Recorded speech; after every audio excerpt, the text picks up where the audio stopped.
हमारी कहानी एक फेमस कंपनी का सीन दिखाते हुए शुरू होती है, जहां हमारे प्रोटोगोनिस्ट स्यूलाई ने 28 साल की एज में एक डिसाइसिव डिसीजन लिया। उसने चूहे की दौड़ छोड़ने और कंट्री की टॉप 100 कंपनीज में से एक से रिजाइन देने का फैसला किया। जैसे ही उसने अपना सामान पैक किया और जाने के लिए तैयार हुआ, वह अपने दोस्तों को देखकर सरप्राइज हुआ, जिन्होंने उसके साथ काम किया था।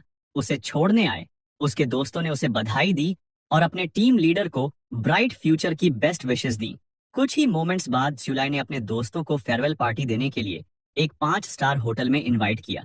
पार्टी के दौरान हरे बाल वाले उसके दोस्तों में से एक ने कहा, मुझे विश्वास नहीं हो रहा है कि आपने वास्तव में रिजाइन दे दिया है। इस पोस्ट तक पहुंचना आसान नहीं था और मिस्टर गाओ आपके बारे में बहुत अच्छा सोचते थे। आपके फ्यूचर की प्रमोशन और वेल्थ की गारंटी थी। जुलाई ने बड़ी मुस्कान के साथ उत्तर दिया, मैंने अपने आप से पीस बना ली है। मैं फ्लैट लेना चाहता हूँ, सॉल्टेड फिश बनाना चाहता हूँ, जीवन का आनंद लेना चाहता हूँ और अपनी गर्लफ्रेंड के साथ अधिक समय बिताना चाहता हूँ। मैं अब कंपीट नहीं करना चाहता। नीले बाल वाली एक लड़की ने पूछा कि आप आगे क्या करने जा रहे हैं। स्यूलाई ने जवाब दिया, मैं एक कैफे खोलने, कैट्स के साथ खेलने और कुत्तों को घुमाने की प्लान बना रहा हूँ। यह देखकर कि उसका फ्यूचर कितना सुखद लग रहा था, नीले बाल वाली लड़की एक्साइटेड हो गई और बोली, वाह, ये बहुत बढ़िया है। अब 24 घंटे 7 दिन काम नहीं करना पड़ेगा। आप अपने खुद के बॉस और टीम लीडर होंगे। मैं इस तरह से जॉब छोड़ने के लिए आपसे बहुत जेलस हूँ। अनफॉर्चुनेटली मेरे पास एक कार लोन में मॉर्गेज है। अगर मैं काम नहीं करता हूँ तो मैं अपने कार लोन का पेमेंट नहीं कर पाऊंगा। स्यूले के एक अन्य फ्रेंड्स ने कहा, जब आपका कैफे सफल हो जाएगा तो मैं कस्टमर्स को वहां कॉफी पीने के लिए लाऊंगा। आपको हमें छूट देनी होगी। स्यूले ने उन्हें अश्योरेंस दिया कि चिंता न करें, मैं सभी को दावत दूंगा। हर कोई अपनी सीटों से खड़ा हो गया, अपने वाइन ग्लास उठाए और टोस्ट करते हुए कहा, अगर हम अमीर हो गए तो एक दूसरे को नहीं भूलेंगे। कुछ समय बाद जब स्यूलाई ने अपना कैफे खोला तो यह अपनी यूनिक डेकोरेशन के साथ एक पॉपुलर लोकल प्लेसेस बन गया, जो इन्यूमरेबल विजिटर्स को अट्रैक्ट करता था। स्यूलाई फ्यूचर के लिए आशा से भर गया, ये महसूस करते हुए कि सब कुछ ठीक चल रहा था। अपनी गर्लफ्रेंड के साथ अपने कैफे के सामने खड़ा था। उसने कहा, गीफन, क्या तुम्हें पता है कि पिछले महीने हमारे कैफे का नेट प्रॉफिट 1 लाख युआन था। उन्होंने अपनी गर्लफ्रेंड गाइफन को एश्योरेंस दिया कि इस दर पर हम सिर्फ 1 और साल में अपना इनिशियल इन्वेस्टमेंट वापस पा लेंगे। गाइफन च्यूलाई की एम्बिशन से चकित होकर कहा, डार्लिंग, तो अमेजिंग हो। जुलाई ने सोचा कि रिजाइन देना और 1 मिलियन युएन से अधिक इन्वेस्टमेंट के साथ एक ट्रेंडी कैफे स्टार्ट करने के लिए सब कुछ रिस्क में डालना उनके जीवन का सबसे अच्छा फैसला था। लेकिन फिर एक दिन बुलडोजर उनके कैफे को डिस्ट्रॉय करने के लिए आ गए। उसने कहा कि वे रुके जाएं और पूछा कि आप क्या कर रहे हैं। बिल्डिंग मैनेजर ने जवाब दिया कि यह लैंड हमारे लीडिंग ग्रुप द्वारा रिक्विजिशन है। सभी इरेलीवेंट पर्सनल छोड़ दिया है। स्यूलाई हैरान हो गया और उनसे कहा कि उसने डिमोलिशन के बारे में कुछ नहीं सुना था और डिमांड की कि वे इसके साथ आगे नहीं बढ़ सकते। बिल्डिंग मैनेजर वांग ने ज्यूलाई से कहा, आपको अपने लैंडलॉर्ड से इस बारे में पूछना चाहिए, मैं बस अपना काम कर रहा हूँ। दूसरे आदमी ने ब्रदर वांग से पूछा कि क्या हो रहा है, यह आदमी कौन है। स्यूलाई ने तोड़फोड़ पर रोक लगाने पर जोर दिया, पहले मुझे सिचुएशन क्लियर करने दें। उस आदमी ने उसे जल्दी करने का आग्रह किया, कहा कि हमारे प्रोजेक्ट मैनेजर के पास इस एरिया के लिए 3 दिन का स्केड्यूल है। शॉक में स्यूलाई ने अपने लैंडलॉर्ड को फोन किया, यह सोचकर कि लैंडलॉर्ड को यह समझाने की आवश्यकता है कि मुझे आज क्यों बताया गया कि जिस प्रॉपर्टी को मैंने रेंट पर लिया है और रेनोवेट किया है उसे डिमोलिश्ड किया जा रहा है। ब्रदर वांग ने स्यूलाई को देखा। आश्चर्य हुआ कि इस आदमी ने इस जगह को रेंट पर लिया है। क्या वह नहीं जानता कि इसे बहुत पहले डिमोलिश करने की प्लान बनाई गई थी। दूसरे वर्कर ने कमेंट की कि यह वास्तव में अनलकी है। लैंडलॉर्ड ने स्यूलाई से पूछा, क्या मैंने आपको इसके बारे में नहीं बताया। फिर उसने माफी मांगी और कहा कि मैं शायद भूल गया था, क्योंकि मैं पहले से ही बिजी था। अब यही सिचुएशन है। उसने ज्यूलाई को एडवाइस दी कि वह अपना सामान ले जाने के लिए एक मूविंग कंपनी को काम पर रखे। स्यूलाई ने गुस्से में पूछा कि मैंने रेनोवेशन और मार्केटिंग पर जो पैसे खर्च किए हैं उनका क्या होगा। लैंडलॉर्ड मुस्कुराया और जवाब दिया कि यह डिमोलिशन है, हम कुछ नहीं कर सकते। हमें सिटी की डेवलपमेंट प्लान्स का पालन करना होगा। इसके अलावा क्या डिमोलिशन सिटी की बेहतरी के लिए नहीं है। स्यूलाई परेशान होते हुए कहा कि मुझे जगह रेंट पर देने से पहले डिमोलिशन के बारे में मुझे इन्फॉर्म करना आपका ऑब्लिगेशन था। अब आपको मुझे हुए लॉस की भरपाई करने की जरूरत है या यह कॉन्ट्रैक्ट के वायोलेशन के रूप में गिना जाएगा। लैंड ओनर हंसे और कहा कि कॉम्पेंसेशन, मैंने ये नहीं कहा कि मैं आपके चलने के खर्च को कैरी नहीं करूंगा। बाद में ब्रदर वांग ने सिचुएशन को देखते हुए कहा कि ये लड़का यंग और इनएक्सपीरियंस लगता है, आजकल बिजनेस शुरू करना आप सिर्फ पैसा बनाने के बारे में नहीं सोच सकते, आपको सभी जोखिमों पर विचार करना होगा। एक अन्य पर्सन ने कंसेंट एक्सप्रेस की कि कैश फ्लो अभी भी सबसे इंपॉर्टेंट है। गुस्से में सियुलाई ने लैंडलॉर्ड पर आरोप लगाया कि आपने इंटेंशनली जानकारी छिपाई है। क्या यह एक स्कैम नहीं है? ये सुनकर लैंडलॉर्ड ने जवाब दिया, क्या आप समझते हैं कि फोर्स मेजर के तहत अगर आप चाहें तो मुझ पर मुकदमा कर दें। यहाँ एक एडवाइस है, लोअर को काम पर रखने में कभी कंजूसी न करें। क्या आपके पास पैसा है? जब आपने जगह रेंट पर ली थी तब मैंने आपको पहले ही बड़ी डिस्काउंट दी थी। इसके अलावा जब हमने उस मॉर्निंग कॉन्ट्रैक्ट पर सिग्नेचर किए थे, मैं वास्तव में डिमोलिशन के बारे में नहीं जानता था। मुझे आफ्टरनून में पता चला और फिर मैं बिजी हो गया और भूल गया क्या आपने पिछले कुछ महीनों में बहुत पैसा नहीं कमाया है। और लैंडलॉर्ड ने हंसते हुए कहा कि मैं आपको कॉम्पेंसेशन के रूप में एक्सेसिव 10,000 युआन दूंगा। ये मेरा सबसे अच्छा ऑफर है। ये सुनकर ज्यूलाई डिसअपॉइंट हो गया और उसने लैंडलॉर्ड को बात करते हुए सुना कि लैंडलॉर्ड ने अपने फैमिली से एंटार्क्टिक टूर के लिए प्रति व्यक्ति 170,000 युआन खर्च करने के बारे में बात कर रहे हैं। फिर भी वह कॉम्पेंसेशन के रूप में केवल 10,000 युआन की ऑफर कर रहा था। लैंडलॉर्ड ने ज्यूलाई से कहा कि मेरे पास अभी करने के लिए जरूरी मामले हैं और हम इस बारे में बाद में बात करेंगे, और फिर फोन रख दिया। ज्यूलाई गुस्सा कि अब क्या करना है, कंस्ट्रक्शन वर्कर्स को अपना काम शुरू करते हुए देख रहा था। उसने गुस्से में कहा कि क्या आपको लगता है कि मैं आपको इस तरह से मुझे परेशान करने दूंगा? ये मेरी आशा है, मेरा फ्यूचर जिसमें मैंने सब कुछ डाल दिया है, मैं इसे अपने हाथों से सेफ रखूंगा। उसके बाद वह घर गया और अपने परिचित लोगों को मदद की उम्मीद में फोन किया। हालांकि सभी ने या तो उसकी कॉल को इग्नोर कर दिया या बहाने बनाए। फिर वह निराश होकर शिवलाई ने बिल्कुल हेल्पलेस महसूस किया। फिर शिवलाई ने लैंडलॉर्ड को एक मैसेज भेजा कि कम से कम पिछले 3 साल का किराया वापस कर दे। हालांकि लैंडलॉर्ड ने उसे ब्लॉक कर दिया। इस पर वह बहुत उदास और दुखी था और तभी उसने अपनी गर्लफ्रेंड गाइफन को अपना नाम पुकारते हुए सुना। शिवलाई गाइफन को वापस देखकर खुश हुई। उसने सोचा कि फॉर्चुनेटली गाइफन अभी भी मेरे साथ है। गाइफन ने शिवलाई से पूछा कि क्या उसने कोई सोल्यूशन सोचा है। शिवलाई ने उसे कॉन्फिडेंट करने की कोशिश की और कहा कि ज्यादा चिंता मत करो, हम फिर से शुरू कर सकते हैं। मैंने हिसाब लगाया कि टेबल, चेयर्स और कॉफी मशीन बेचने से हमें इमीडिएट जरूरतों को पूरा करने के लिए 1 लाख से 2 लाख युआन मिल सकते हैं और लैंडलॉर्ड को केवल किराया वापस करने की जरूरत है, जिससे हमें कुछ और 1 लाख युआन मिलेंगे। हम अपनी पिछली प्रेस्टीज का यूज करते हुए जगह चुनने में अधिक अलर्ट रहेंगे। हम एक कम्युनिटी स्टोर खोल सकते हैं, इससे जीविकोपार्जन में कोई प्रॉब्लम नहीं होगी। गिफेन ने फिर कहा कि जाओ लाइट के बारे में बात करनी है। सियुलाई उसने पूछा कि क्या वह तुम्हें फिर से परेशान कर रहा है। गिफेन को गुस्से का एहसास करते हुए अपना सिर हिलाया और जवाब दिया, नहीं, मैं हमारे बारे में बात करना चाहता था। मुझे लगता है कि हमें ब्रेकअप कर लेना चाहिए। ज्यूलाई यह सुनकर हैरान रह गया। जिस लड़की को वह पसंद करता था, जिसके लिए उसने सब कुछ किया था, वह उससे सोड़ रही थी।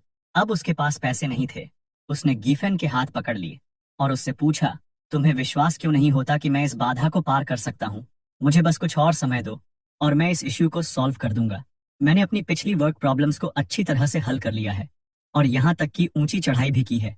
गिफेन इमोशनल होकर सियुलाई के करीब गया और कहा, मैं वास्तव में तुम्हारी मदद करना चाहता हूँ। जाओ लाइट बहुत जेनरस है।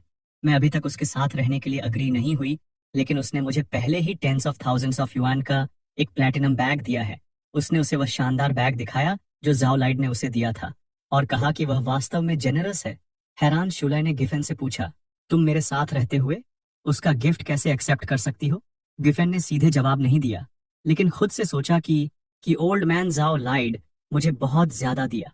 कम काम, ज्यादा पैसा, कौन ऐसे टेम्पटेशन को रेजिस्ट कर सकता है? लेकिन अभी भी थोड़ी रिलक्टेंस है।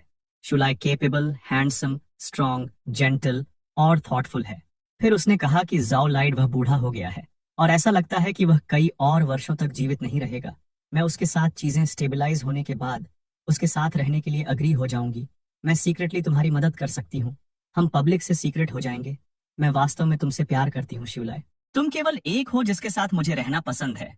जाओ लाइट के साथ होने से मैं आपकी करंट क्राइसिस को सॉल्व करने में भी तुम्हारी मदद कर सकता हूँ। और उसने प्रॉमिस किया था कि अगर मैं उसके साथ रहने के लिए अग्री हो जाऊं तो वह मुझे तुरंत 10 लाख युआन देगा। इन 10 लाख युआन से हम कैफे को बचा सकते हैं। ये सुनकर सियुलाई ने उसे दूर धकेल दिया और गुस्से से चिल्लाया कि भले ही मैं डेस्टिट्यूट और होमलेस क्यों ना हूं, मैं एक ककोल्ड नहीं बनूंगा जो एक वुमन पर निर्भर है, जो अपना बॉडी बेचकर मेरा भरण पोषण करती है। मैंने देखा है शेमलेसनेस क्या होती है। दफा हो जाओ यहाँ से। ये सुनकर गाइफेन गुस्सा हो गई क्योंकि वे डेट में डूबे एक आदमी के साथ नहीं रहना चाहती है जो रेंट अफोर्ड करने में अनेबल है। उसने जाने के लिए मुड़ गया, लेकिन जाने से पहले उसने चेतावनी दी कि वापस मत आना। अपना सिर नीचे करके मुझसे भीख मांगने के लिए शिवलाई अभी भी गुस्से में थी। उसके पीछे चिल्लाई, दफा हो जाओ, मैं कभी भी तुम्हारा चेहरा नहीं देखना चाहती। कुछ समय बाद बारिश शुरू हो गई। शिवलाई सड़कों पर भीगते हुए और हताश होकर भटकता रहा। यह सोचने की कोशिश कर रहा था कि आगे क्या करना है। उसने कैफे से अपनी कॉफी मशीन और अन्य सामान बेचने के बारे में सोचा, लेकिन बायर ने उसे बताया कि इन दिनों second hand coffee machines weight के हिसाब से बेची जाती हैं। वे उतनी कीमत की नहीं हैं जितनी उसने उम्मीद की थी, और वे टेबल और चेयर्स कितने में बिक सकती हैं। अब उसके पास रहने के लिए कोई जगह नहीं थी। जिस घर को वह रेंट पर ले रहा था वह अब उसके लिए अवेलेबल नहीं था, क्योंकि डेट रिकवरी करने वाले लोग हर दिन ट्रबल खड़ी कर रहे थे। उन्होंने दरवाजे पर इतनी बार लाल रंग छिड़क दिया था कि लैंडलॉर्ड ने उसे हर दिन बाहर निकाल दिया। डेट रिकवरी करने वाले लोग यह जानना चाहते थे कि वह पैसे कब वापस करेगा। उसे लगातार थ्रेट देने के लिए आ रहे थे। डेस्परेट और डिसअपॉइंटेड, जुलाई को पता नहीं था कि क्या करना है। वह उस प्लेस पर लौट आया जहां उसका कैफे खड़ा था, जो अब डिमोलिश्ड हो चुका था, और उसने सोचा कि मैंने क्लियरली सबसे कठिन कदम को पार कर लिया है। अवसर का लाभ उठाया और अपने बिजनेस में सफल हुआ। मैं ऐसी लो प्रोबेबिलिटी वाली इवेंट का फेस क्यों कर रहा हूँ? मैं ऐसे डेड एंड में क्यों हूँ? उसने आसमान की ओर देखा और गॉड से पूछा, क्या आप मेरे साथ खेल रहे हैं? अगर आप खेलना चाहते हैं तो मुझे मौत के घाट उतार दें। कंस्ट्रक्शन साइट के बीच में बैठे हुए उसने एक सिगरेट निकाली और खुद से कहा, मैं इन कठिनाइयों को पार कर लूंगा। लेकिन ऐसा लगता था कि भाग्य के पास कुछ और ही प्लान थी। एक कंस्ट्रक्शन क्रेन के ब्रेक अचानक फेल्ड हो गए और यह ली के ऊपर गिर गया। 28 साल की एज में सियुलाई की क्रेन से कुचलने से और बहुत अधिक खून बहने से डेथ हो गई। लेकिन डेथ के बाद भी वह अपने भाग्य को एक्सेप्ट नहीं कर सका। उसने खुद को अपने शरीर को देखते हुए पाया, क्योंकि पुलिस और एम्बुलेंस सीन ऑफ इंसिडेंट की देखभाल करने के लिए पहुंचे। उसने सोचा कि अच्छे लोगों को अच्छे पुरस्कार मिलते हैं। यह सिर्फ एक मैथ है। अंत में मेरे जैसे लोग ही सफर करते हैं। लेकिन फिर कुछ अजीब हुआ।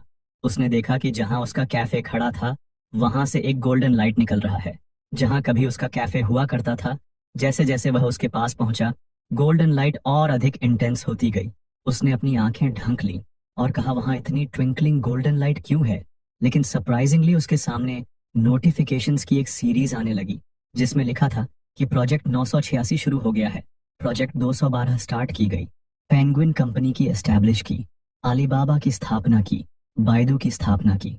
कंफ्यूज्ड शिवलाई ने सोचा कि क्या इसे ही जीवन कहते हैं? फिर उसकी आंखों के सामने फ्लैशिंग हुई और अधिक नोटिफिकेशंस दिखाई दी कि बीजिंग जब 2008 ओलंपिक्स की होस्टिंग का राइट्स और वीडियो में शामिल हुआ। घरों की कीमतें आसमान छू गईं। शेंजू 6 को स्पेस में भेजा गया, चिंगही तिबेट रेलवे ओपन किया गया, और भी बहुत कुछ। ये सभी घटनाएं थीं जो उसने अपने जीवन में एक्सपीरियंस की थीं, लेकिन अब वे उसके लिए कोई मायने नहीं रखती। हालांकि ये सिर्फ उसके जीवन की घटनाएं नहीं थीं, और उसने देखी कि स्पेस में गैलेक्सीज और फ्लोटिंग आइलैंड भी देखे। सबसे चौंकाने वाला सीन था, लोग एक मॉन्स्टर से लड़ रहे थे। कंफ्यूज्ड होकर उसने सोचा कि ये चीजें क्या हैं। वे और अधिक एब्स्ट्रैक्ट होते जा रहे थे। जैसे ही उसने उनके पास जाने की कोशिश की, वह अचानक एक खाई में गिर गया। जब उसने अपनी आंखें खोली तो उसने खुद को एक क्लास में किसी के बगल में बैठा पाया। उसके बगल में बैठे लड़के ने पूछा कि क्या वह ठीक है। शिवलाई ने लड़के को देखा और चौंक गया और पूछा, जंगमिंग, क्या तुम भी मर गए हो? जंगमिंग ने हैरान होकर पूछा, क्या तुम ठीक हो? दिन के उजाले में ऐसी ऑमिनस बातें मत कहो। शिवलाई अपनी सीट से खड़ा हुआ और चारों ओर देखने लगा कि क्या यह कम से कम हेवन है। मैंने जीवन भर अच्छे कर्म किए हैं, इसलिए मुझे हेवन जाने दो। जांग मिंग ने कंफ्यूज्ड होकर पूछा, क्या तुम चेंज हो गए हो? तुम ओल्ड मैन गो की क्लास में क्यों सो रहे हो? क्या यह तुम्हारी फेवरेट क्लास नहीं है? क्या हो रहा है? पैरालाइज्ड हो गए हो या कुछ और सपना देख रहे हो? प्रोफेसर गो ने ज्यूलाई को देखा और पूछा, तुम अचानक क्लास के बीच में क्यों खड़े हो? फिर ज्यूलाई प्रोफेसर गो को देखकर स्टन्ड रह गया, क्योंकि उसके पिछले जीवन में प्रोफेसर गो उसके लिए एक ग्रेट बेनिफैक्टर थे।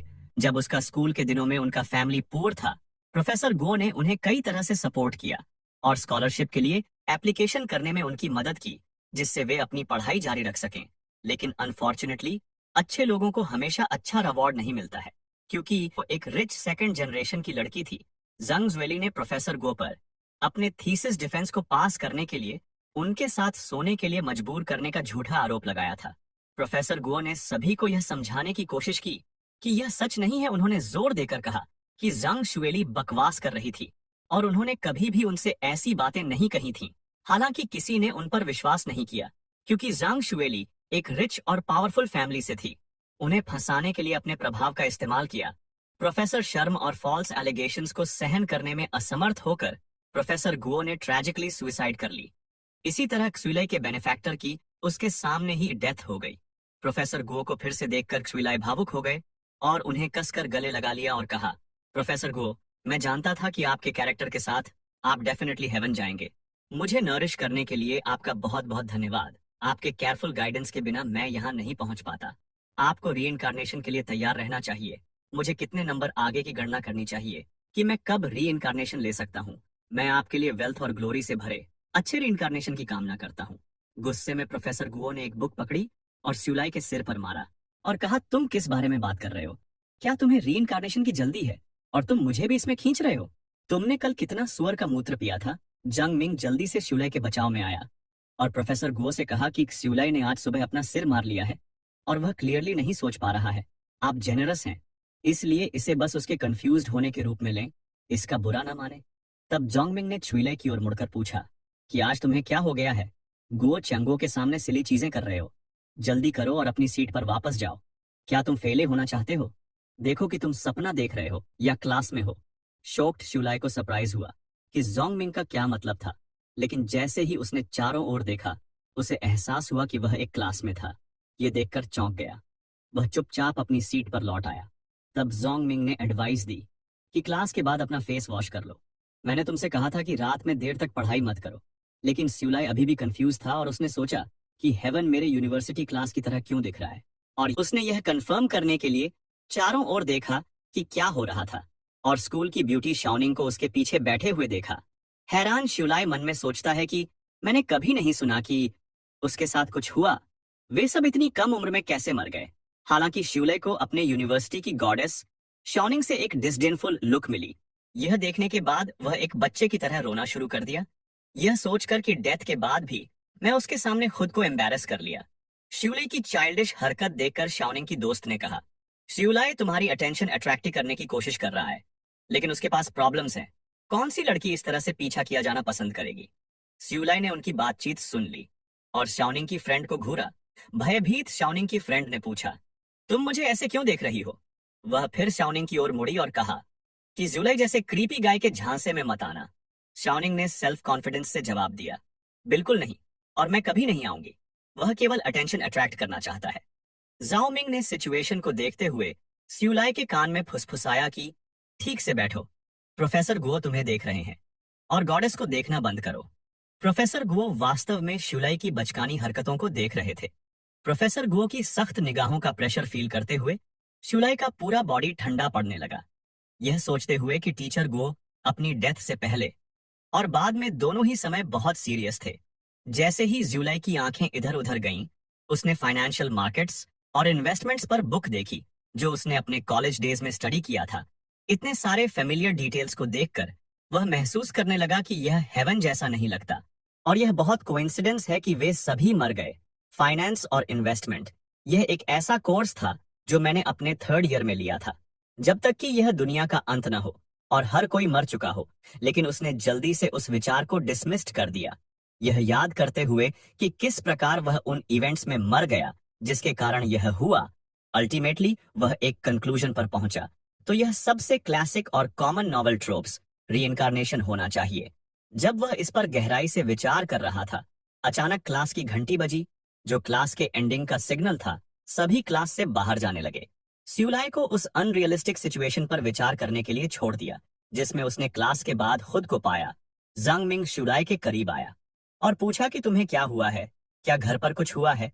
तुम पूरी क्लास से बाहर रहे हो। जोंग मिंग ने अपना सपोर्ट देते हुए कहा कि अगर कुछ गलत है तो मुझे बताओ, मैं तुम्हारी मदद करने के लिए जो कर सकता हूँ वह करूंगा। एक बुरे सपने के कारण तुम्हें इतना डिस्ट्रैक्ट नहीं होना चाहिए, इसका मतलब है कि घर पर कुछ हुआ होगा। उसने स्यूलाई को 100 युआन दिए और कहा कि ज्यादा चिंता मत करो, सभी प्रॉब्लम्स हल हो जाएंगी। हालांकि स्यूलाई ने यह कहते हुए मना कर दिया कि मैं इसे नहीं ले सकता, यह 1 महीने के रहने के एक्सपेंसेस के लिए सफिशिएंट है। जोंगमिंग ने जोर देकर कहा कि चिंता मत करो, हम ब्रदर्स की तरह हैं। तुम्हें यह देने के बाद भी मेरे पास रहने के एक्सपेंसेस के लिए बहुत कुछ है। मेरे पास अभी भी 400 युआन से अधिक हैं। स्यूलाई को अभी भी हेजिटेट करते हुए देखकर जोंगमिंग ने उससे कहा कि इसे एक इन्वेस्टमेंट समझो। जब तुम अमीर हो जाओगे तो तुम मुझे पे बैक कर सकते हो। मेरे फादर ने मुझे बताया कि तुम्हारे पेरेंट्स के छोटे बिजनेस में बहुत पोटेंशियल है। अगर मेरे पेरेंट्स मुझे फिजूल खर्ची के कारण बाहर निकाल देते हैं तो मैं तुम्हारे पास आ सकता हूँ। शिवलाई ने यह कहते हुए पैसे एक्सेप्ट कर लिए और कहा, मैं इसे लोन के रूप में लूंगा और मेरे पास पैसे होने पर मैं तुमको दोगुना वापस कर दूंगा। जंगमिंग मुस्कुराए और कहा कि ज्यादा चिंता मत करो, आज बस ज्यादा मीट खाओ। फिर कुछ समय बाद रात में कॉलेज के हॉस्टल में शिवलाई ने खुद को सोने में असमर्थ पाया। वह अभी भी सोच रहा था कि कैसे वह 1998 में अपने तीसरे वर्ष में वापस आ गया था। जो भी कारण हो, उसे लगा कि उसने जैकपॉट मार लिया है। उसे याद आया कि जब वह डार्कनेस से गुजरते हुए मरा था तब सभी घटनाएं उसके दिमाग में एच्ड थीं। वह टाइम ट्रैवल रही होगी, उसने सोचा। लेकिन अदर डायमेंशंस में फ्लोटिंग आइलैंड्स में मंक्स की लड़ाई के सीन भी क्यों थे? उसने उन वियर्ड सीन को भूलने का निर्णय लिया और इंफॉर्मेशन गैप पर कॉन्सेंट्रेट किया जिसका अब वह फायदा उठा सकता था। जुलाई ने फ्यूचर की इवेंट्स को याद करते हुए चुपचाप हंसना शुरू कर दिया। उसे पता था कि वे आ रही थीं। तभी जुलाई को आधी रात में हंसते हुए सुनकर जोंगमिंग चिढ़ गया और कहा, क्या तुम अभी भी सो नहीं रहे हो? तुम किस बात पर हंस रहे हो? चादर के नीचे बिस्तर का फ्रेम लगातार चरमरा रहा है। यह परेशान करने वाला है। जुलाई ने माफी मांगी और चुपचाप सोने का वादा किया, लेकिन वह मुस्कुराने से खुद को रोक नहीं सका, यह जानते हुए कि अभी सब कुछ बदलने का समय है। जोंगमिंग को सियुलाई की चिंता हुई। उसने सोचा कि वह पूरे दिन डिस्ट्रैक्टेड रहा है। ऐसा लग रहा था कि उस पर लाखों का लोन है और अब वह रात में डांट खाने के बाद हंस रहा है। निराश सियुलाई अंततः यह सोचते हुए सो गया कि हेवन ने मुझे सेकंड चांस दिया है, एक न्यू लाइफ दिया है। मुझे पहले से अधिक कड़ी मेहनत करनी होगी। मुझे उन लोगों की मदद करनी है जिनको अतीत में मदद नहीं कर सका। मैं उन्हें वही फेट दोहराते हुए नहीं देख सकता। उसने मन बना लिया कि जिन लोगों ने उसके पिछले जीवन को हेल बना दिया था, वे इस जीवन में उससे बेहतर नहीं हो पाएंगे। उसने कसम खाई कि मैं उन गलतियों को नहीं दोहराऊंगा। मैं इस ईरा में आने वाले हर अपॉर्चुनिटी का लाभ उठाऊंगा और सबसे अमीर आदमी बनूंगा नेक्स्ट मॉर्निंग स्टडी रूम में, क्योंकि शुलाई का रीबर्थ हो चुका है और उसे एक नई शुरुआत दी गई है। इसलिए वह डिसीजन लेता है कि उसे 1998 से शुरू होने वाले अगले कुछ साल के लिए केयरफुल प्लान बनाने की जरूरत है। 2003 में कुछ पॉलिसीज के बाद चाइना की इकोनॉमी में एक बिग चेंज होने वाला है। हाउसिंग प्राइसेस आसमान छुएंगी, लेकिन एक बड़ी समस्या यह है कि उसके फैमिली की बचत एक घर खरीदने के लिए सफिशिएंट नहीं है और इनिशियल कैपिटल के बिना हाउसेस को फ्लिप करना इम्पॉसिबल है। स्टॉक मार्केट इन्वेस्टमेंट, इंटरनेट और टेक्नोलॉजी एक्सपोर्ट, इनमें से कोई भी ऑप्शन पॉसिबल नहीं है, भले ही उसका रीबर्थ हुआ हो। शुरुआत अभी भी हेल मोड की तरह है, जहां उसे सब कुछ बिल्कुल नए सिरे से शुरू करना होगा ताकि चीजें बदल सकें और अपनी प्रॉपर्टी कैपिटल एक्यूमुलेशन को 1998 से 2003 तक बढ़ा सकें। हालांकि उसे बहुत ज्यादा चिंता करने की जरूरत नहीं है, क्योंकि वह इंफॉर्मेशन गैप का यूज कर सकता है ताकि इनिशियल कैपिटल की शॉर्टेज के लॉस की भरपाई हो सके। यह सोचकर वह हंसने लगता है। जोंगमिंग उसे पुकारता है और पूछता है कि तुम क्या सोच रहे हो? तुम कल से अजीब व्यवहार कर रहे हो। सियुलाई जल्दी से उस बुक को कवर करता है जहां उसने फ्यूचर में होने वाले मेजर चेंजेस के बारे में सब कुछ लिखा है। जोंगमिंग उस पर नजर डालता है और पूछता है कि सीक्रेट क्या है। 2003 से 2998, फाइनेंस, कंप्यूटर, तुम क्या बदल रहे हैं? मेजर क्या? फाइनेंस एक ग्रेट मेजर नहीं है, तुम एक ट्रेडर होंगे। सियुलाई अपने सिर को हिलाते हुए कहते हैं कि नहीं, मैं अपने मेजर को बदलने की प्लान नहीं बना रहा हूँ। मैं सिर्फ जॉब के लिए आगे की प्लान बना रहा हूँ, क्योंकि मेरी फैमिली सिचुएशन बहुत अच्छी नहीं है। जोंगमिंग सेल्फ कॉन्फिडेंस से शुलाई को बताता है कि तुम्हारे ग्रेड के साथ सबसे बेड कंडीशन में भी आपको एक बैंक में जॉब मिल जाएगी, जो एक सिक्योर जॉब है। यह सुनकर शिवलाई को याद आता है कि अपने पिछले जीवन में कॉलेज से ग्रेजुएट होने के बाद उन्होंने एक बैंक की जॉब के लिए अप्लाई किया था। बैंक मैनेजर ने उन्हें बताया कि वह उनसे सेटिस्फाइड है, लेकिन सभी स्लॉट भर चुके हैं। शिवलाई वास्तव में ग्रेजुएट होने के बाद वास्तव में बैंक में काम करना चाहता था, लेकिन उस समय रिक्रूटमेंट प्रोसेस ट्रांसपेरेंट नहीं थी। किसी कनेक्शन न होने के कारण उसे सीधे जॉब से निकाल दिया गया। शिवलाई ने फिर जोंगमिंग से कहा, मुझे लगता है कि तुम्हारे फादर सही हैं। मेरे पेरेंट्स के स्मॉल बिजनेस में वास्तव में अच्छी पॉसिबिलिटीज हैं, लेकिन उन्हें लगता है कि फार्मिंग करना आसान है और वे इसमें वापस जाना चाहते हैं। मैं यह पता लगाने की कोशिश कर रहा हूँ कि उन्हें कैसे राजी किया जाए। स्यूलाई जानता है कि जोंगमिंग के फादर सही थे। अगर उनके पेरेंट्स ने अपने पास्ट लाइफ में अपने बिजनेस को जारी रखा होता तो वे फॉर्चून बनाते, लेकिन वे मॉडरेटली प्रॉस्परस हो सकते थे। लेकिन उन्होंने 3 साल बाद छोड़ दिया और फार्मिंग में वापस आ गए। सौभाग्य से खेती अच्छी हो गई। उनके पिता क्लेवर थे और उन्होंने इंपॉर्टेंट प्रॉस्पेरिटी हासिल नहीं की, लेकिन वे कभी भूखे नहीं रहे। स्यूलाई को इतना कॉन्फिडेंट देखकर जोंगमिंग ने कहा, मैं अपने फादर से बात करूंगा और पॉसिबिलिटीज का एनालिसिस करूंगा। हम तुम्हारे पेरेंट्स को मनाने में मदद करने के लिए प्रैक्टिकल प्रिंसिपल्स का यूज करेंगे। ज्यादा चिंता न करें। स्यूलाई ने रिलीफ और हैप्पीनेस की लहर महसूस की। कहा कि यह बहुत अच्छा है, लेकिन जोंगमिंग ने कहा कि मेरे फादर अभी काफी बिजी हैं, क्योंकि अब सिटी के बीचों बीच जो रेस्टोरेंट हमने खोला है वह अभी स्टडी नहीं है और वह उसी में उलझा हुआ है। यह सुनकर स्यूलाई को याद आता है कि उसके पास्ट लाइफ में अंकल जोंग ने बिजनेस में अच्छा प्रदर्शन किया था, लेकिन बाद में किसी ऑफेंड कर दिया जिससे बैंकरप्ट हो गया। उसके बाद जोंगमिंग गायब हो गया। उसे अभी भी वह मोमेंट याद है जब जोंगमिंग ने आंसुओं के साथ उससे कहा था कि वह सिटी छोड़ रहा है और कह रहा था कि मुझे नहीं पता कि हम फिर कब मिलेंगे, लेकिन तुम्हें सफल होना ही होगा। मुझे तुम पर विश्वास है, तुम यह कर सकते हो। स्यूलाई ने उम्मीद नहीं की थी कि जोंगमिंग का भाग्य उसके पास्ट लाइफ में इतना दुखद था, इसलिए वह जोंगमिंग को कुछ एडवाइस देता है कि बिजनेस बढ़ाते समय तरल निधि रखना आवश्यक है, पूंजी श्रृंखला को तोड़ने से बचें और क्षुद्र लोगों से सावधान रहें। तुम्हारे फादर एक अच्छे इंसान हैं, पर वह साफ साफ बोलता है, मैंने सुना है कि बिजनेस एक बैटलफील्ड की तरह है। एक गलत कदम और आप किसी के जाल में फंस सकते हैं। सावधान रहें। जोंगमिंग ये सुनकर हंसता है और कहता है, तुम एक ओल्ड मैन की तरह बात कर रहे हैं। ज्यादा चिंता मत करो, मेरे फादर डेफिनेटली इन चीजों को जानते हैं। हमें टेंशन लेने की जरूरत नहीं है। चलो क्लास खत्म हो गई है, चलो बाथरूम चलते हैं। जोंगमिंग को इतना केयरलेस और खुश देखकर स्यूलाई सोचता है कि अगर मैं उसे अब बताऊं कि उसके फादर का बिजनेस फेल्ड हो जाएगा तो वह सोचेगा कि मैं फ्यूचर में उन्हें कोस रहा हूं। उसे इस तुच्छ पर्सन पर नजर रखने और जरूरत पड़ने पर उनकी मदद करने की जरूरत है, क्योंकि जोंगमिंग ने 3 साल तक उसके पुअर फैमिली को कभी नीचा नहीं देखा। जब वे कैफेटेरिया में खाना खाते थे तो वह यह दिखावा करता था कि वह इसे खत्म नहीं कर सकता और फिर इसे श्यूलाई को दे देता था। श्यूलाई की फैमिली सिचुएशन को जानते हुए वह अक्सर उसे पैसे देने के बहाने ढूंढता था और कहता था कि तुम्हें लगता है कि मैं तुम्हें मुफ्त में पैसे उधार दे रहा हूं। जब तुम अमीर होगे तो मैं तुमसे उच्च इंटरेस्ट वसूलूंगा। उसने पहले भी जुलाई को बहुत अधिक प्रोटेक्ट किया था। अब उसे प्रोटेक्ट करने की बारी जुलाई की है। बाद में उस रात स्टूडेंट बाथरूम में नहाते समय जुलाई अपने करंट स्किल्स और फैमिली बैकग्राउंड के साथ डीप थॉट में थी। फाइनेंस इंडस्ट्री में खड़ा होना उसके पिछले जीवन में कठिन है।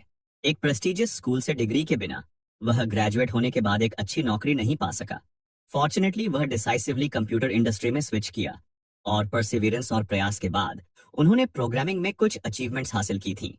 अब उसे अपने पुराने बिजनेस को चुनने और इंटरनेट क्षेत्र में अपॉर्चुनिटीज की तलाश करने की जरूरत थी, क्योंकि आने वाले सालों में इंटरनेट तेजी से एडवांस होगा और कई प्रमुख हस्तियां उभरकर सामने आएंगी। जब तक मैं अपॉर्चुनिटी का लाभ उठाता हूं तो मैं दूसरों की सक्सेस का लाभ उठा सकता हूं और विनर बन सकता हूं। उन्होंने याद किया कि 1999 में यांग फेलोंग हाना सिटी में फेलोंग टेक्नोलॉजी की एस्टैब्लिश करने जा रहे थे। वह बस 8 महीने दूर है। और कहा, क्या यह मेरे लिए दिया गया पहला अपॉर्चुनिटी नहीं है? उन्होंने सोचा कि कुछ साल बाद अपने कौशल के साथ वह एक टॉप प्रोग्रामर होंगे। अब अगर वह फेलोंग टेक्नोलॉजी में एक पोजीशन रिजर्व कर लेते हैं तो उनकी प्रॉपर्टी डेफिनेटली कई गुना बढ़ जाएगी। एक बार जब उन्होंने इनिशियल कैपिटल जमा कर ली तो वह आगे जा सकते थे और इससे ऊंचाई तक उठ सकते हैं। वह न केवल अपना भाग्य फिर से लिख सकते थे, बल्कि चाइना का भाग्य भी बदल सकते हैं, जिससे वह एक मेजर ग्लोबल पावर बन है। अचानक उसने देखा कि उसका साबुन उसके हाथों से फिसल गया है।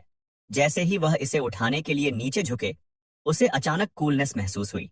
उसने अपना सिर पीछे मोड़ा और उसने देखा कि जोंगमिंग उसके पीछे खड़े मुस्कुरा रहे थे। सोप फर्श पर गिर गया था। जोंगमिंग ने कहा, तुम इसे क्यों नहीं उठा रहे हैं? स्यूलाई जल्दी से साबुन उठाए बिना ही खड़े हो गए। स्यूलाई ने जोंगमिंग से कहा, पहेलियों में मत बोलो, मैं एक सीधा आदमी हूं। जोंगमिंग हंसे और कहा कि वह सिर्फ मजाक कर रहा था। उसने अपने कपड़े हुए बाहर चला गया और कहा, तुम अपना समय ले लो, लेकिन अचानक सियुलाई ने देखा कि जोंग मिंग के बॉडी से एक गोल्डन लाइट निकल रहा है। चौंक कर वह चिल्लाया, जिससे जोंग मिंग आश्चर्य में पीछे मुड़ा कि क्या हुआ। तभी सियुलाई के बॉडी में गोल्डन लाइट फ्लो होने लगी, जिससे वह स्टन रह गया। यह गोल्डन लाइट क्या है, उसने सोचा। फिर उसे याद आया कि उसके पिछले जन्म में मरने से ठीक पहले उसने कैफे में यही गोल्डन लाइट देखी थी। ये वही लाइट्स थी जिसे उसने टाइम ट्रैवल करते समय देखा था। सियुलाई ने जोंगमिंग को पुकारा और पूछा, क्या तुमने अपने ऊपर कोई गोल्डन लाइट देखी है? लेकिन जोंगमिंग ने कंफ्यूज होकर पूछा, तुम किस बारे में बात कर रहे हो? क्या यह अल्ट्रामैन लाइट है? मुझे तुम्हारे ऊपर कोई गोल्डन लाइट नहीं दिखाई दे रही। क्या तुम बहुत ज्यादा टीवी देख रहे हो? उसने तब शिवलाई से कहा, मुझे इस तरह मत चौंकाओ, तुमने मुझे डरा दिया है। शिवलाई ने उसके हाथ की ओर देखा, लेकिन गोल्डन लाइट डिसअपियर हो गई थी। कंफ्यूज होकर उसने सोचा कि क्या यह उसकी टाइम ट्रैवल के कारण होने वाला किसी प्रकार का इल्यूजन था। जोंगमिंग ने देखा कि सियुलाई हाल ही में अजीब तरह से व्यवहार कर रहा था। उसे एडवाइस दी कि बस एक अच्छे से नहा लो और आराम करो। अगर यह ठीक नहीं होता है तो चलो कल चेकअप के लिए स्कूल क्लिनिक चलते हैं। हालांकि शिवलाई अभी भी हैरान थी और अभी भी सोच रही थी कि आखिर गोल्डन लाइट क्या है। कुछ समय बाद कॉलेज कैफेटेरिया में शाओनिंग की दोस्त ने उससे पूछा, क्या तुमने गौर किया है कि शिवलाई हाल फिलहाल में ज्यादा आसपास मंडरा नहीं रहा है? हम हर समय उससे मिलते रहते थे। शाओनिंग देखा कि उसकी दोस्त शिवलाई के बारे में कितना बात कर रही थी। उसने जवाब दिया कि तुम उसकी बहुत परवाह करती हो। अगर वह दिखाई देता है तो वह दिखाई देता है, अगर वह गायब हो जाता है तो वह गायब हो जाता है। इससे मेरा कोई लेना देना नहीं है। उसकी दोस्त ने अपना सिर हिलाया। ऐसा नहीं है, मुझे लगता है कि उसे एहसास हो गया है कि वह आपका ध्यान नहीं खींच सकता, इसलिए उसने एक नया टारगेट ढूंढ लिया है। शाओनिंग को भी यह अजीब लगा, क्योंकि ज्यूलाई अक्सर उसके इलेक्टिव सब्जेक्ट बारे में पूछती थी। वह जो भी चुनती, ज्यूलाई भी वही चुनता। जब वह लाइब्रेरी में जाती तो ज्यूलाई भी आता। वह हमेशा क्लास में प्रेजेंट रहता और उसका अटेंशन अट्रैक्ट के लिए नोटिसेबल स्पॉट पर बैठता था। लेकिन अब वह अक्सर क्लास स्किप कर देता है, और जब वह प्रेजेंट होता भी है तो पीछे बैठकर अन्य बुक्स पढ़ता है। वह क्या कर रहा है? शाओनिंग ने सोचा कि जब वह इस बारे में सोच रही थी तो उसकी फ्रेंड ने उसे धक्का देकर कहा कि शाओनिंग देखो, शैतान की बात करो। वह बड़ा रोमांटिक है जो किताबों का कीड़ा बन गया है। क्या वह ग्रेजुएट एग्जामिनेशंस की तैयारी कर रहा है? दोनों ने उसे अपने नोट्स में गहराई से लीन होते हुए देखा। वह फ्यूचर के अपॉर्चुनिटीज की प्लान बना रहा था और लिख रहा था। वह जानता था कि वह यांग फेलोंग से कांटेक्ट करने के लिए 8 महीने इंतजार नहीं कर सकता था। तब तक बहुत देर हो चुकी होगी। यांग फेलोंग के बिजनेस एम्पायर ने अपने इनिशियल स्टेजेस में कुछ इंपॉर्टेंट इश्यूज को इग्नोर कर दिया था, और सियुलाई को जितनी जल्दी हो सके इन जल्दी प्रॉब्लम्स की पहचान करने की जरूरत थी। वह फ्यूचर की इवेंट्स के बारे में अपने विचारों में इतना लीन था। उसने यह भी नहीं देखा कि शाओनिंग और उसकी दोस्त क्सानिंग उसे इस तरह देख रही थीं। सियुलाई ने सोचा कि वह मेरे साथ मुश्किलें खड़ी करना चाह रहा है और कहता है कुछ लोग अपनी आदतें नहीं बदल सकते। सियुलाई अपनी बुक पर इतना कंसंट्रेट कर रहा था कि वह उसे नहीं देख पाया और गलती से उससे टकरा गया, जिससे शाओनिंग का लंच बॉक्स जमीन पर गिर गया और उसका सारा सामान जमीन में बिखर गया। उसने उससे पूछा, क्या तुम हमें नहीं देखने का नाटक कर रहे हो? हम हिले भी नहीं और तुम हमसे टकरा गए। सियुलाई ने तुरंत माफी मांगी और कहा कि उसका ऐसा करने का इरादा नहीं था। लेकिन शाओनिंग बहुत परेशान था। तुम कब तक इस तरह मेरा पीछा करते रहोगे? इन ट्रिक्स से मेरा ध्यान खींचने की कोशिश मत करो। मैं मुश्किल से मिलने वाले खेलों में नहीं फंसता। क्या तुम्हें पता है कि इस बिहेवियर से मुझे कितनी ट्रबल और इरिटेशन होती है? सियुलाई ने लंच बॉक्स को फ्लोर से उठाया और फिर से माफी मांगी, यह एक्सेप्ट करते हुए कि यह सब उसकी गलती थी। उसने कॉम्पेंसेशन के रूप में उसे पैसे देने की ऑफर की और कहा, अगर तुम्हें जरूरत हो तो मैं दूसरा ला सकती हूँ। हालांकि शाओनिंग अभी भी चिढ़ी हुई थी। उसने उत्तर दिया, 1 युआन से किसी को कोई फर्क नहीं पड़ता। बस मुझे अगली बार फिर से परेशान मत करना, और देखना तुम कहाँ जा रहे हो। और अगर तुम सड़क पार चलते समय किसी कार से टकरा जाते हो तो किसकी गलती होगी? उसने स्ट्रिक्टली सायुलाई को एडवाइस दी। शाओनिंग की बातें सुनने के बाद सायुलाई ने बस इतना कहा, ठीक है, तुम एक अच्छे इंसान हो। और फिर अपने विचारों में वापस खो गया कि कैसे यांग फेलोंग की प्रॉब्लम्स को मीडिया ने उसके पिछले जीवन में कई बार रिपोर्ट किया था। सियुलाई को इतना बेपरवाह देखकर शाओनिंग का दोस्त हैरान था और उसने कहा, कोई रास्ता नहीं है। वह ऐसे ही छोड़कर चला गया। क्या वह पागल है? क्या वह तुम्हारे सार्केज्म को नहीं समझा? स्याओनिंग भी यह सोचकर कंफ्यूज थी कि मैं बता सकती हूँ कि यह हार्ड प्ले कर रहा है, लेकिन क्या वह वास्तव में अभी भी इसे ट्राई कर रहा है? उसकी चमड़ी वास्तव में मोटी है। उसके दोस्त ने तब कहा कि क्या वास्तव में उसने आप में इंटरेस्ट खो दी है? उसने आपकी ओर देखा तक नहीं। वह पास्ट में आपसे चिपकता था और आपकी हर चीज में मदद करने के लिए दौड़ता था। अब वह प्रॉब्लम पर सिर्फ पैसा फेंकता है। शाओनिंग ने गुस्साते हुए जवाब दिया, शायद इसलिए कि मैंने उसके इंटेंशंस की ओर पॉइंट किया। इससे उसके प्राइड को ठेस पहुंची होगी। उसने अपने दोस्त को इंतजार करने के लिए कहा, जबकि वह दूसरा खाना लेने चली गई, यह सोचते हुए कि क्या यह खेल तुम्हारे लिए मजेदार है? क्या तुम्हें वास्तव में लगता है कि मैं ऐसी छोटी छोटी चालों में फंस जाऊंगी?